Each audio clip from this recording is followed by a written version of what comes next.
வணக்கம் கைஸ்.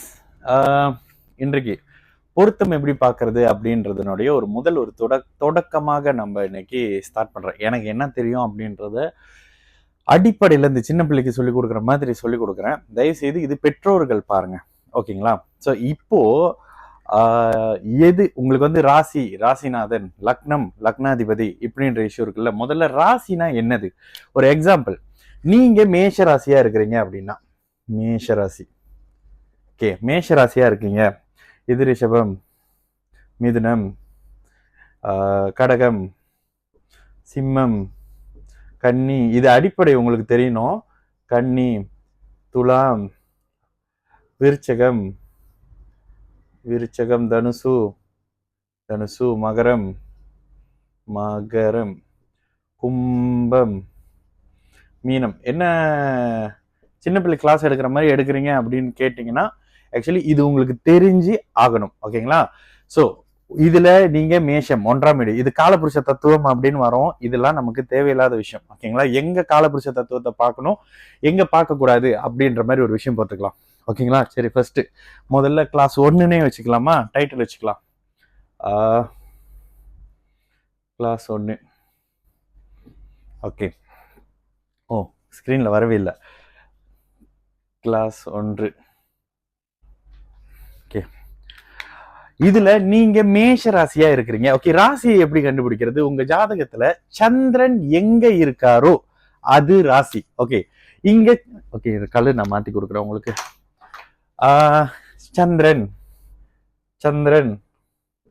நீங்க மேஷ ராசி, சந்திரன் நீங்க ரிஷப ராசி, சந்திரன் நீங்க மிதுன ராசி, சந்திரன் நீங்க கடக ராசி, சந்திரன் நீங்க சிம்ம ராசி, சந்திரன் நீங்க கன்னி ராசி. இது ராசியே தெரிஞ்சுக்கணும்ன்றதுக்காக, இது பேரண்ட்ஸுக்கு, அதனால கொஞ்சம் புரியுற மாதிரி அழகா எடுக்கிறேன், ஓகேங்களா? சந்திரன் எங்க இருக்காரோ அதுதான் உங்களுடைய ராசி. ஓகே, துலாத்துல சந்திரன், நீங்க துலாம் ராசி. விருச்சகத்துல சந்திரன், நீங்க விருச்சக ராசி. தனுசுல சந்திரன், நீங்க தனுசு ராசி. மகரத்துல சந்திரன், நீங்க மகர ராசி. கும்பத்துல சந்திரன், நீங்க கும்ப ராசி. மீனத்துல சந்திரன், நீங்க மீனம் ராசி. ஓகே, இப்போ இந்த இடத்துல நீங்க என்ன பண்ணுங்க, இதே மாதிரி ஒரு கட்டத்தை வரைஞ்சுக்கங்க, ஓகேங்களா? இதே மாதிரி ஒரு கட்டத்தை வரைஞ்சிட்டு, நீங்கள் என்ன ராசி, நீங்க யாருக்கு ஜாதகம் பாக்குறீங்களோ அவங்க என்ன ராசி அப்படின்றத எடுத்துக்கங்க, ஓகேங்களா? இல்ல இப்போதைக்கு உங்களுக்கு தெளிவாக புரியணும் அப்படின்னா தயவு செஞ்சு நீங்க யாரோடையும் செக் பண்ணாம ரிஃபரன்ஸுக்கு உங்களுடைய ஜாதகத்தை வரைஞ்சுக்கங்க, ஓகேங்களா? வீடியோ போஸ்ட் பண்ணிட்டு இதே மாதிரி 12 கட்டம் போட்டுக்கோங்க. 12 கட்டத்துல மேஷம், ரிஷபம், மிதுனம், கடகம், சிம்மம், கன்னி, துலாம், விருச்சிகம், தனுசு, மகரம், கும்பம், மீனம். இதெல்லாம் மனப்பாடமா தெரியணும் நீங்க ஜாதகம் பாக்குறீங்க அப்படின்னா. ஓகே, இதுல நீங்க மேஷ ராசியா இருக்கிறீங்க அப்படின்னா, மேஷம் 1ஆவது வீடு. இதுக்கு நான் என்ன கலர் கொடுக்கறது? High performance, sorry. ஓகே, மேஷம் 1ஆவது வீடு. ஆஹா, எல்லாம் ஹை பெர்ஃபார்மன்ஸ் பேனா இருக்கே.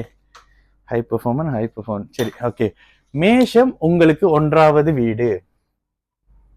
நீங்க மேஷ ராசியா இருக்கிறீங்க அப்படின்னா, லக்னத்துக்கு திரும்ப வரேன்.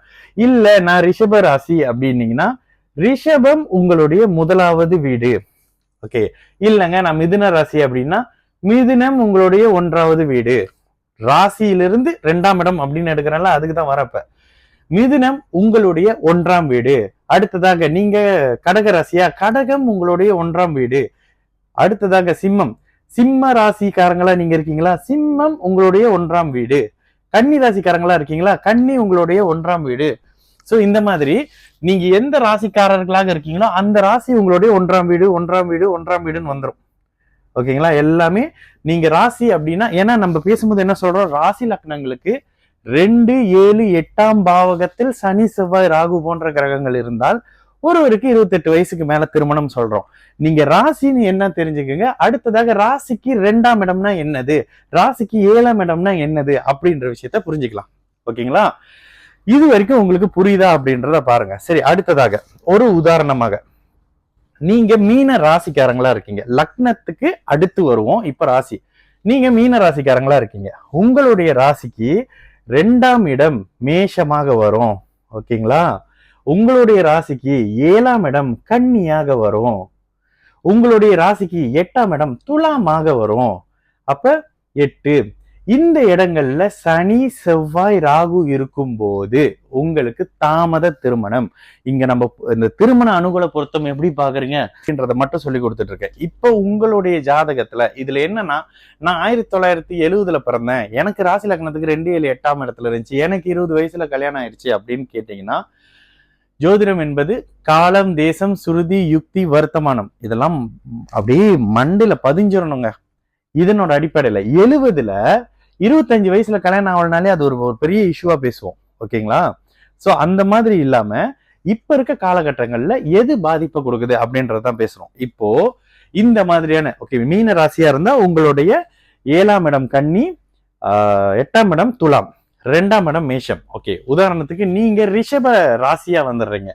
ரிஷப ராசி 1 அப்படின்னா இங்க இருந்து கவுண்ட் பண்ணுங்க. உங்க ராசி சந்திரன் என்ற இடத்துல இருந்து 1 2 3 4 5 6 இப்படி கவுண்ட் பண்ணிக்கிட்டே வாங்க. ஓகேங்களா? இதுல 1ஆம் இடம், 2ஆம் இடம், 3ஆம் இடம் அப்படின்னு வரும்போது 2ஆம் இடம் குடும்பஸ்தானம். அங்க பாவக்கிரகங்கள் இருந்தா குடும்பம் அமையறத தாமதப்படுத்துவாங்க. 7ஆம் இடம் பார்ட்னர்ஷிப், கலத்திரஸ்தானம். அங்க ஒரு சனியோ செவ்வாயோ ராகுவோ இருக்கும் பொழுது எல்லாரும் தனித்தனியா இருக்கும் போது ஒரு பலன், எல்லா கிரகமும் கூட்டு சேர்ந்து ஒரு இடத்த பாதிக்கும் போது ஒரு பலன். அது பின்னாடி நான் சொல்லி கொடுக்குறேன். ஓகேங்களா? சோ இந்த இடத்துல உங்களுக்கு ராசிக்கு 2 7 8 இந்த விஷயம் புரிஞ்சதா? நான் ரொம்ப டைம் எடுத்து அப்படியே மணிக்கணக்கெல்லாம் கிளாஸ் எடுக்கல, லைட்டா ராசிக்கு 2 7 8ஆம் பாவகங்கள் புரிஞ்சிருச்சா? இது அடிப்படை.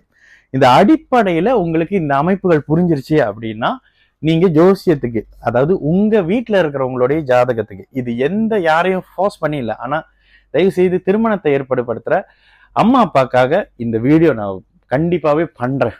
ஓகேங்களா? இப்ப உங்களுடைய ராசி என்னன்றத ஃபைனல் பண்ணிக்கிட்டீங்களா? இது எல்லாம் உங்களுடைய ஜாதகத்தை, பர்சனல் ஜாதகத்தை வச்சு நீங்க ரெஃபரன்ஸா வச்சுக்கோங்க. அப்பதான் உடனே ரெஃபரன்ஸ் எடுக்க நான் அப்படி எடுத்துக்குவேன். ஓகேங்களா? சரி, இப்போ அப்படி லக்னமா மாறுவோமா? சரி, எல்லாத்தையும் நான் டிலீட் பண்ணிடுறேன். ஓகே, லக்னத்தை எப்படி கண்டுபிடிப்பது? லக்னம் உங்களுக்கு கொடுத்த அந்த சார்ட்ல அது லக்னம்னு போட்டு, உதாரணத்துக்கு மேஷ லக்னம்னா லான் போட்டு இப்படி 2 கோடு இருக்கும். இங்கிலீஷ்ல எப்படி இருக்கும்? ஏஎஸ் என்னமோ போட்டு இப்படி 2 கோடு இருக்கும். அந்த 2 டேஷ் இப்படி இருந்ததுன்னா, நான் லெஃப்ட் ஹேண்டு, ஸோ இப்படி இருந்ததுன்னா அதுதான் லக்னம். ஓகே, லக்னத்துக்கு மறுபடியும் நீங்க மேஷ லக்னமா? மேஷ லக்னத்துக்கு இது 1ஆம் வீடு, இது 2ஆம் வீடு, இது 4ஆம் வீடு, இது 7ஆம் வீடு, அப்படியே கவுண்ட் பண்ணிக்க. நான் ஸ்கிப் பண்ணிட்டு போறேன். இது 9ஆம் வீடு, இது 11ஆம் வீடு, இது 12ஆம் வீடு. இது மேஷ லக்னத்துக்கு. ஓகேங்களா? அதே மாதிரி இப்ப அப்படியே மீனத்துக்கு போவோம், அப்பதான் உங்களுக்கு புரியும். மீன லக்னமா வந்துடுறீங்களா? மீனம் 1ஆம் வீடு, லக்னம் லக்னம் மீனம் 1ஆம் வீடு, மிதுனம் 4ஆம் வீடு, கன்னி 7ஆம் வீடு, விருச்சிகம் இங்க 9ஆம் வீடு, 10ஆம் வீடு, 11ஆம் வீடு, 12ஆம் வீடு. லக்னத்துல இருந்து 1 2 3ன்னு கணக்கு எடுத்துக்கோங்க. ஓகே, இப்ப அடுத்ததாக நீங்க என்ன பண்ணுங்க, நீங்களே உங்களோட செல்ஃபா உங்களோட லக்னத்தையோ ராசியோ போட்டு, இப்போ உங்களுக்கு அடுத்த கேள்வி வரும், லக்னம்னு ஒண்ணு இருக்கு, ராசின்னு ஒண்ணு இருக்கே, அது எப்படி? ஓகே, லக்னம்னு ஒண்ணு இருக்கு, ராசின்னு ஒண்ணு இருக்கே, அது எப்படி அப்படின்னு கேட்டீங்கன்னா அதுக்கும் சொல்றேன். ஓகே, 2 பாவகங்கள் உங்களுக்கு கொடுக்கப்பட்டிருக்கும். ஓகேங்களா? தசை நடத்துறதுக்கு லக்னமும், தசை நடத்துறதுக்கு லக்னமும், கோச்சார நிலைக்கு ராசியும் கொடுக்கப்பட்டிருக்கும். ஓகேங்களா? ராசியில கோச்சாரத்துல 2ஆம் இடத்துல சனி வராரு, பாத சனியா இருக்கு, வருமானம் தடைப்படுது. தனுசு ராசியா போட்டுக்கோமா? ஓகே, தனுசு ராசி. ஓகே, தனுசு ராசினா உடனே நீங்க கெஸ் பண்ணுங்க, தனுசு ராசிக்கு மேஷம் எத்தனாவது வீடு? இப்போ உங்களுக்கு உடனடியாக 5ஆம் வீடு, 1 2ஆம் வீடு, 3ஆம் வீடு, 4ஆம் வீடு, 5ஆம் வீடு, 6ஆம் வீடு, 7ஆம் வீடு, 8ஆம் வீடு, 9ஆம் வீடு, 10ஆம் வீடு, 11ஆம் வீடு, 12ஆம் வீடு. ஓகேங்களா? அடுத்தது இப்ப இன்னொரு இது பண்றேன்.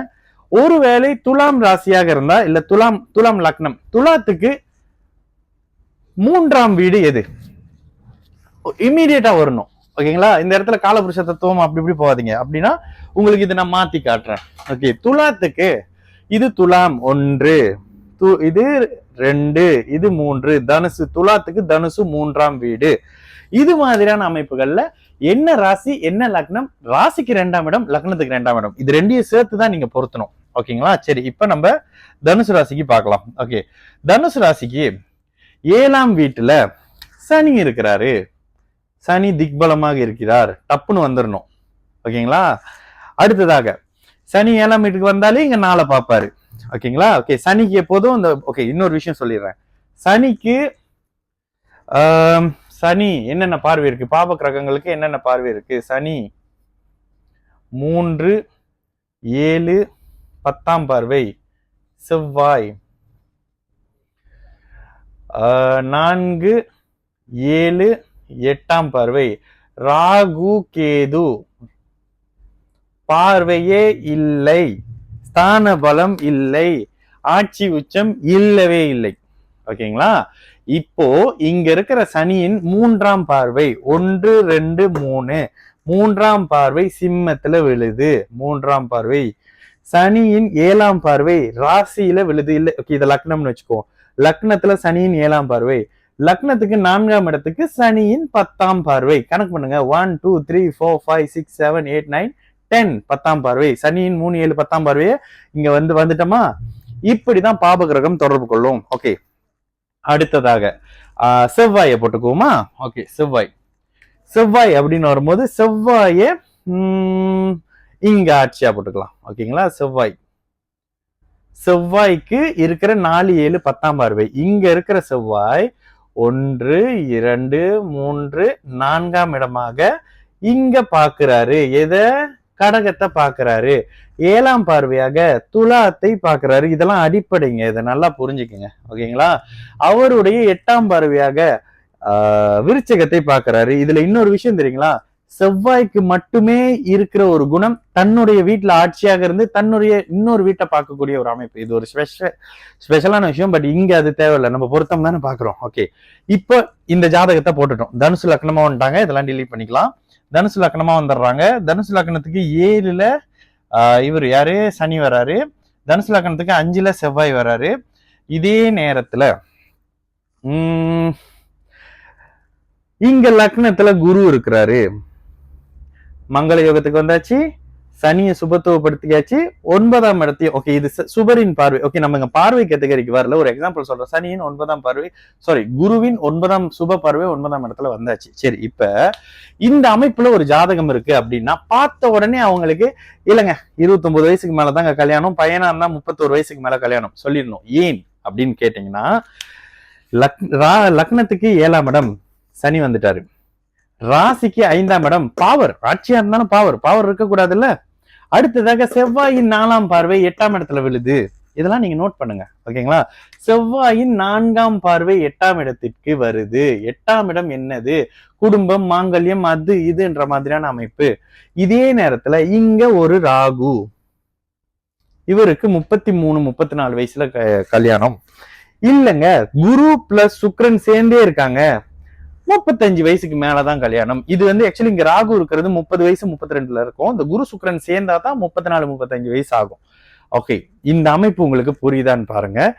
இதுக்கு அடுத்து தசாபுத்தி அமைப்புகளுக்கு போலாம். ஓகேங்களா? இதையே ரிப்பீட்லி போடுங்க. இதுல உங்களுக்கு என்ன கமெண்ட்ஸ்ல உங்களுக்கு என்ன புரியல அப்படின்றத கமெண்ட்ஸ்ல போடுங்க. ஓகேயா? சரி, இன்னும் ஒரு உதாரணமாக இப்ப சுபர் எடுத்துக்கிட்டோம்ல. சுபர் இப்ப தனுசு வீடு, சுபர் வீடு. சரி, அடுத்ததாக மகரத்துக்கு பார்க்கலாம். மகர லக்னத்துக்கு சனி 2ல இருக்காரு. சனி இங்க மூலத்திரிகோண வலுவா இருக்காரு. சனியின் 3ஆம் பார்வை 4ஆம் இடத்துலயும் 1 2 3 இங்க 4ஆம் இடத்துல 3ஆம் பார்வை 4ஆம் இடம் போது உங்களுக்கு குழம்பும். சனியின் 1 2 3ஆம் பார்வை லக்னத்தின் 1 2 3 4ஆம் இடத்துக்கு வருது. இப்படி புரிஞ்சுக்குங்க. சனியின் 7ஆம் பார்வை 8ஆம் இடத்துக்கு வருது. இது பெரிய தவறு. இந்த இடம் அவருக்கு பிடிக்காத சூரியனோட வீடு. ஓகேங்களா? அடுத்ததாக சனியின் 10ஆம் பார்வை 11ஆம் இடத்துக்கு வருது இங்க. ஓகே, இது உங்களுக்கு எண்கள் போடணுமா? சரி, 1 2 3 4 5 6 7 8 9 10 11 12. ஓகே, சனியின் 3வது பார்வை எங்க விழுவுது? மேஷத்துல விழுது. மேஷம் 4ஆம் இடம். குழப்பம். ஓகே, லக்னத்துக்கு 4ஆம் இடத்தை சனியின் 3ஆம் பார்வையாக இங்க பாக்குறாரு. இந்த ரெட் கலர்லாம் சனி பார்வை விழற இடம். இதுல 8ஆம் இடம் 2 8ஆம் இடத்தை சனி இருக்கும் பொழுதே தாமத திருமணத்தை கொடுத்துருவாரு. ஓகேங்களா? உங்க பிள்ளைக்கு 28 வயசு இன்னும் ஆகல, கல்யாணத்தை பத்தி யோசிக்காதீங்க. ஓகேங்களா? இதுக்கு அடுத்த நிலையாக லக்னத்துக்கு 5ஆம் இடத்துல ராகு வந்துடுறாரு. இங்க புத்திர தோஷ அமைப்பு வந்துருதா, கேது. அப்ப ஒரே நேரத்துல ராகு கேது அமைப்பு இந்த 11ஆம் பாவகத்தோட தொடர்புல வருது. 2ஆம் அதிபதி 11ஆம் இடத்தோட தொடர்புல வந்துடுறாரு. ஓகே, இது 30 வயசுக்கு மேலதாங்க திருமணம். ஏன்னா இங்க புத்திர அமைப்பு வந்துருச்சா, இத நிவர்த்தி பண்ற அளவுக்கு ஓகே, இந்த இடத்துல நீச்ச குருவாக இருந்தாலும் குரு திக்பலமா இருக்காரு. இங்க இருந்து பார்த்து ராகுவை சுபத்துவப்படுத்துறாரு. ஓகேங்களா? அப்ப ராகு சுபத்துவம் 5ஆம் பார்வையாக, 7ஆம் இடம் சுபத்துவம் ஆகுது, 9ஆம் இடம் சுபத்துவம் ஆகுது. இது குருவின் பார்வையோட அடிப்படையில உங்களுக்கு கண்டிப்பா குழம்பும். என்ன புரியலன்ற மாதிரியான கேள்விகளை என்கிட்ட கேளுங்க, சரிங்களா? இங்க இந்த குரு வரும்பொழுது இந்த ராகு குழந்தைய கொடுப்பார். ராகு தசை ராகு புத்தியில இந்த அமைப்புகள்ல குழந்தை இருக்கும். இதற்கு அடுத்த நிலையாக ஒரு உதாரண அமைப்பாக சுக்கிரனை உச்சமாக போட்டுக்கோங்க. கண்டிப்பாக குழந்தை அமைப்பு இருக்கு. ஏன்னா 5ஆம் அதிபதி ஆட்சி. ஓகேங்களா? ஆனால் முதல்ல ராகு நின்ற பாவகம் கெடும், முதல்ல கெடும். அதுக்கப்புறம் குருவின் பார்வை இங்க சுப வலிமையை ஏற்படுத்தும். ஓகேங்களா? ஏன்னா உச்சனின் வீட்டுல குருவின் பார்வையில, சுக்கிரனின் வீட்டுல குருவின் பார்வையில இருக்கிற ராகு தான் திருமணம், குழந்தை அத்தனையும் இந்த ஜாதகத்துக்கு கொடுப்பாரு. ஓகேங்களா? இப்ப கொஞ்சம் ரொம்ப மேல போறேன்னு நினைக்கிறேன். திரும்பவும் நம்ம அந்த 1-2 கணக்குக்கு வருவோம். ஓகேங்களா? நீங்க நல்லா இதை புரிஞ்சுக்கீங்க. உங்களுக்கு புரியுதா? இப்போ உதாரணத்துக்கு ஓகே, இதுக்கு முன்னுக்கு சுபர் லக்னம் பார்த்தோம், இப்ப இந்த லக்னம் பார்த்தோம், எங்க மகர லக்னம். சரி, அடுத்ததாக ஒருத்தர் இந்த இடத்துல அம்மா அப்பா தான் இருப்பீங்க. இந்த இடத்துல எந்த ஒரு பிளானட் சுக்கிரனின் வீட்டுல இருக்கோ, இங்க நானு சொல்லணும் இது செவ்வாயுடைய வீடு, இது சுக்கிரனுடைய வீடு, இதெல்லாம் மனப்படமா தெரியணும். இது புதனுடைய வீடு, இது சந்திரனுடைய வீடு, இது சூரியனுடைய வீடு, இது புதனுடைய வீடு, இது சுக்கிரனுடைய வீடு, இது செவ்வாயுடைய வீடு. இதெல்லாம் புக் எடுத்து பார்த்துக்கிட்டு இருந்தீங்க, அப்புறம் ரொம்ப கஷ்டம். இது குருவின் வீடு, இது சனியின் வீடு, இது சனியின் வீடு. இது ஏன் அந்த வீடு அமைப்பு வந்துச்சுன்னு ஒரு நாள் விளக்குறேன். இது குருவின் வீடு. ஓகே, இந்த இடத்துல ஒருவர் எப்பங்க தாம்பத்தியத்தை அனுபவிப்பார்? தாம்பத்தியம் அப்படின்னு வரும் பொழுது ஒரு ஜாதகத்துல 3, 7, 11, 12 சேலஞ்ச். உங்களுக்கு நல்லா பாருங்க, இது சம்பந்தப்பட்ட தசாபுத்தி அமைப்புகள்லயும் இங்க இருக்கக்கூடிய பிளானட்டினுடைய அடிப்படையிலயும் தான் உங்களுக்கு திருமணம் நடந்திருக்கும். உங்க ஜாதகத்தை எடுத்து பாருங்க. இவ்வளவும் நம்ம உங்களோட சொந்த ஜாதகத்துடைய ரெஃபரன்ஸுக்காக கொடுத்துட்டு இருக்கோம். ஓகேங்களா? இந்த அமைப்புகளுடைய கிரகங்கள் சம்பந்தப்படும் போதும், சுக்கிரனின் வீடுகள்ல இருக்கக்கூடிய கிரகங்கள் வரும் பொழுதும், ஓகேங்களா? ஓகே, இங்க உங்களுக்கு மறுபடியும் இன்னொரு விளக்கம் தேவைப்படும். ஒரு உதாரணத்துக்கு நம்ம என்ன லக்னம் போடலாம், என்ன லக்னம் இன்னும் போடலாம்? சூரியனோட லக்னம் ஹை பெர்ஃபார்மனா. ஓகே, லக்னம் என்ன பேன் இப்படி இருக்கு, லக்னம். இந்த இடத்துல எங்க திருமணம் நடக்கும்? சரி, லக்னம்னு வந்தாச்சு. இந்த இடத்துல குருவை ஆட்சியாகவே போட்டுருவோம். குரு இது வீடு, யாரு ஓனர்? இந்த இடத்துல குரு மூலத்திரிகோண வலுவோட ஸ்ட்ராங்கா போட்டோம். லக்னத்தை தொடர்பு கொள்றாரு. ஓகேங்களா? 5ஆம் இடத்துல குரு மூலத்திரிகோண வலுவோடு பயங்கர அமைப்பாக இருக்கிறாரு. என்ன போடலாம்? ஆவணி ஆவிட்டமா போடுவோமா? வேண்டாம், ஆவணி ஆவிட்டம் வேண்டாம். வைகாசி விசாகமா சந்திரனை உச்சமா போடுவோம். சூரியன் இங்க இருக்கிறாரு, சந்திரன் இங்க இருக்கிறாரு. இல்லையே, இது வைகாசி விசாகம் இல்ல, திருக்கார்த்திகை பௌர்ணமி. ஓகேங்களா? திருக்கார்த்திகை பௌர்ணமி. இங்க குரு சந்திராதியோகத்துல வந்துடுறாரு. ஓகே, இது ஒரு மாதிரி நல்லா தெளிவா இருக்கு. இந்த இடத்துல சந்திரனை நான் இங்க ரிஷபத்துல போட்டுட்டேன் அப்படின்னா ஆட்டோமேட்டிக்கா ரிஷப ராசி. ஓகேங்களா? என்னங்க இப்படி பண்ணி சொல்லி கொடுக்குறீங்க அப்படின்னு கேட்டா உங்களுக்கு புரியணும் அப்படின்றதுக்காக சொல்றேன். ஓகே, சந்திரன் இங்க நாங்க பாருங்க சும்மா தான் போட்டேன். இதே வைகாசி விசாகமா போட்டா நீங்க இந்த ராசியா வருவீங்க. ஓகே, சந்திரன் என்ற இடம் ராசியா வந்துருதா, நீங்க இப்போ ரிஷப ராசி. ஓகே, இந்த அமைப்புகள்ல ரிஷபராசியில சுக்கிரன், சூரியன், சந்திரன் இங்க விரையாதிபதியே உச்சமாக இருக்கிறாரு. சரி, அடுத்ததாக இவரை என்ன செய்யலாம்? ஓகே, என்ன நட்சத்திரத்துல போடலாம்? மிருகசீரிட நட்சத்திரத்திலே இருக்கட்டும் அவரு. ஓகேங்களா? மிருகசீரிட நட்சத்திரம், செவ்வாய் முடிஞ்சு ராகு வருவாரு. ராகு முடிஞ்சு ஓகே, ராகுவை நம்ம இங்க எங்க போடலாம்? ராகுவை மேஷ ராகுவா போட்டுக்கலாமா? ஓகே, மேஷ ராகு. இதெல்லாம் உதாரணத்துக்கு தான் போடுறேன், ரகுன்னு போட்டிருக்கேன். ராகு மேஷ ராகு, குரு பார்த்த மேஷ ராகு, 9ஆம் இடத்துல ராகு. இந்த இடத்துல செவ்வாயை உச்சமா போட்டுக்குவோம். ஏன்னா உச்சனுடைய வீட்டுல இருக்கிற ராகு நல்ல பலன் செய்வாரு. ஓகே, இதுதான் பலன். இப்ப என்ன பண்றேன், நான் அழிச்சிட்டு இதையே திரும்ப உங்களுக்கு காட்டுறேன் அழகா. இந்த வீடெல்லாம் உங்களுக்கு நோட் பண்ணியிருக்கணும். இதெல்லாம் வந்து ரிஃபரன்ஸ் இல்லாமலே உங்களுக்கு தெரியணும். ஓகே, இப்போதைக்கு சிம்ம லக்னம் ரிஷப ராசியா வந்தாச்சு. ரிஷப ராசியில மிருகசீரிட நட்சத்திரம் செவ்வாய் தசை முடிஞ்சிருச்சுன்னு வச்சுக்கோங்க, உச்ச செவ்வாய் தசை. அடுத்ததாக இப்ப நடக்கிறது ராகு தசை. ராகு தசையில அவருக்கு கல்யாணம் நடக்குமா? ராகு தசை நீங்க பாத்துக்கிட்டீங்கன்னா ஒரு 18 வருஷம்.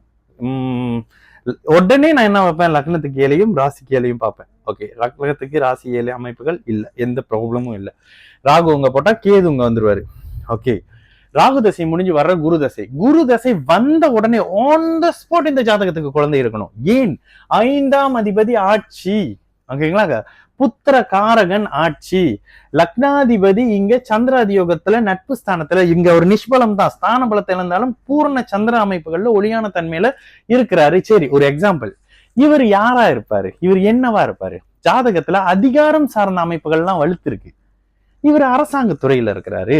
அதுக்கப்புறம் சூரியன் இங்க 10ஆம் இடத்தோட தொடர்புல வர்றாரு. சூரியன் சந்திரன் செவ்வாய் உச்சம். இந்த இடத்துல எந்த பாவகம்? இந்த பாவகம் சுப அமைப்புல இருக்கு. நேரடியாக வேற ராகு கேது குரு யாரையும் தொடர்பு கொள்ளல. ஸ்தான பலத்தின் அடிப்படையில இந்த வீடுகள் தான் பலம் வாய்ந்திருக்கு. அதாவது செவ்வாய் உச்சமாக இருக்கிறார் அப்படின்ற காரணத்தினால, செவ்வாய் இது எப்படிங்க அப்படின்னு கேட்டீங்கன்னா, அங்க பாருங்க. ஓகே, இது எப்படிங்கன்னு கேட்டீங்கன்னா, அது நான் சொல்றேன். உச்சம் எங்க நீச்சம் எங்க அப்படின்னு.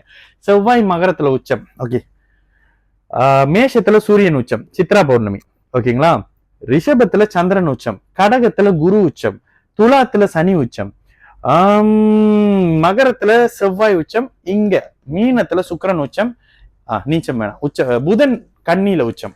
ஓகேங்களா, அவர் சொந்த வீட்டுல உச்சம் ஆவாரு. இப்போ செவ்வாய் வலுத்து இந்த வீடு, இந்த இடத்துல ராகு இருக்கும்போது மேஷ ராகு கெடுக்க மாட்டாரு, குருவின் பார்வையில வந்துடுறாரு. இந்த விருச்சக வீடும் ஸ்ட்ராங்கா இருக்கிற பட்சத்துல அதிகாரம் சார்ந்த அமைப்பு. ஏன்னா குரு தசை ராகு தசை, இங்க யோக தசை. ஓகேங்களா, அடுத்து வர்ற சனியை எங்க போடலாம்?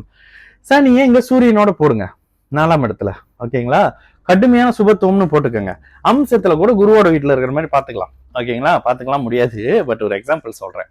இங்க சனி வந்து இங்க அதிக சுபாமைப்புல உச்சனின் வீட்டுல, சனி இங்க செவ்வாயை பார்த்தாலும் உச்சனின் வீட்டுல அதிக சுபாமைப்புல இருக்கும் பொழுது அரசாங்கம், மக்கள் சேவை, அந்த மாதிரியான அமைப்புகள்ல, ஒரு சர்வீஸ் மாதிரியான அமைப்புகள்ல இங்க மிகப்பெரிய அமைப்புல வருவாரு. இல்லைங்க இங்க சூரியன் போட்டா சந்திரன் கெடுறாரு. சரி, எங்க போடலாம்? உச்ச சந்திரன் வீட்டுல இங்க போட்டுக்குவோம் சனிய. இது மிகப்பெரிய அமைப்பு. இந்த அமைப்புல ஒருத்தருக்கு ஒருத்தர் பார்த்துக்கிட்டாலும் கூட இங்க அவரோட ஸ்தான பலம் இங்க உச்சனின் வீட்டுல இருக்கிறாருன்ற அமைப்புகள்ல கெடுதல் அதிகமாக இருக்காது. ஓகேங்களா, இப்ப ஏன் இந்த விஷயத்துக்கு வந்தோம் அப்படின்னா, இந்த ஜாதகத்துக்கு எப்போ கல்யாணம் ஆகும்? குரு தசை வந்த உடனே கல்யாணம் ஆயிரும். சிம்ம லக்னமா போட்டுக்கிட்டோமா? சரி, லாஸ்டா ஒரு லக்னம். எந்த லக்னம் போடலாம்? சுக்கிரனுடைய லக்னமே போடுவோம். சரி, துலாம் லக்னம். ஓகேங்களா, துலாம் லக்னத்துக்கு லக்னாதிபதியை உச்சமா போடுவோம். ஓகேங்களா, சுக்கிரனை இங்க உச்சமாவே போடலாம். சுக்கிரன் உச்சம், இங்க சுக்கிரன் உச்சம் மீனத்துல. ஓகேங்களா, அடுத்ததாக குருவை இங்க 11ஆம் இடத்துல போடலாம். குரு வந்து இங்க இருந்தாருன்னா கெடுதல்களை பண்ண மாட்டாரு, ஏன்னா அதிநட்பு ஸ்தானத்துல இருக்காரு. சூரியனை வேணா உச்சமா போட்டுக்கோங்க. இங்க கூட அரசு வேலைன்னு வந்துடும். சந்திரனின் அமைப்புக்கு எப்ப இங்க விஷயங்கள் போட்டுக்கலாம். சரி, எல்லா கிரகங்களும் போட்டு ஒரு விளக்கம் பண்ணிடலாமா? சுக்கிரன் இங்க சூரியன் இருக்கிறாரா? சூரியன் இங்க இருந்தாருன்னா சுக்கிரன் இங்க வர முடியாது. இருங்க. ஓகே, சூரியன், சந்திரன் இங்க போட்டுக்கலாமா? 10ஆம் அதிபதி லக்னத்துல புதன் இங்க இருக்காரு. நீச்ச பங்கம்லாம் வேணாம். சரி, நீச்ச பங்கமாவே போட்டுப்போம் புதன். ஓகே, இந்த அமைப்புல செவ்வாயை செவ்வாய் எங்க போட்டுக்கலாம்? ராகு கேது. இங்க கேதுவையும் இங்க ராகுவையும் போட்டுக்கலாம். ஓகே, 1 2 3 4 5 6 7 8. இன்னும் ஒருத்தர் யார் மிஸ் ஆகுறாங்க? சூரியன் சந்திரன் புதன், சூரியன் சந்திரன் போட்டாச்சு, செவ்வாய் போட்டாச்சு, ராகு போட்டாச்சு, சனி இன்னும் போடலையா? சனி எங்க போடலாம்? உச்ச சுக்கிரன் பார்வையில போடலாமா? உச்ச சுக்கிரன் வீட்டுல போடலாம். உச்ச சுக்கிரன் வீட்டுல போட்டுடலாம். சனி எங்க? ஓகேங்களா,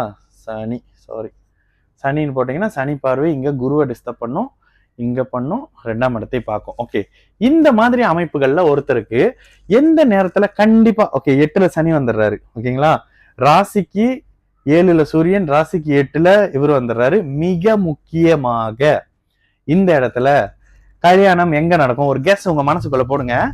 லக்னத்துக்கு 8ல இவர் இருக்கிறாரு, ராசிக்கு 8ல சனி இருக்காரு. இவருக்கு கல்யாணம் எப்ப நடக்கும் அப்படின்னு கேள்வி கேட்டுட்டீங்க அப்படின்னாலே ஒரே வார்த்தையில இவருக்கு முதல் திருமணம் ஃபெயிலியர் ஆகி 2வது திருமணம் தான் ஸ்ட்ராங்கா இருக்கும்.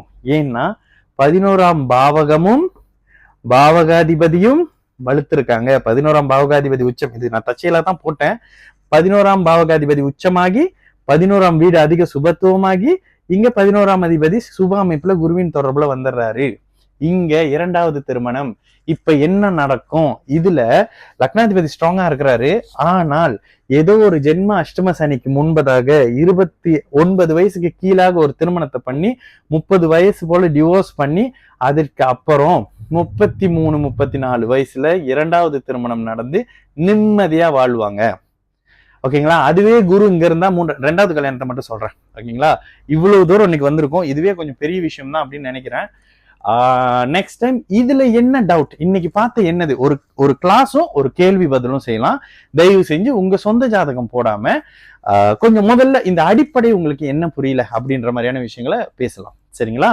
இது பாக்குறீங்களோ இல்லையோ கொஞ்சம் விஷயம் பண்ணலான் இருக்கேன். ஏன்னா ஃபியூச்சர்ல இது மிகப்பெரிய அளவுல மக்களுக்கு தேவைப்படுற ஒரு விஷயம். சரிங்களா?